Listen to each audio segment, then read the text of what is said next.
Y allá en el potrero, como viejo está, hay que ayudarlo a que muera para que no sufra más. Siempre fuiste el más certero y por eso debe su mal aliviar.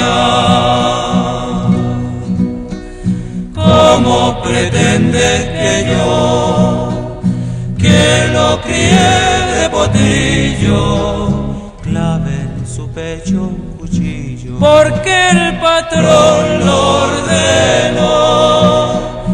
Déjelo nomás bastar, no rechace mi consejo, que yo lo voy a enterrar cuando se muera de viejo.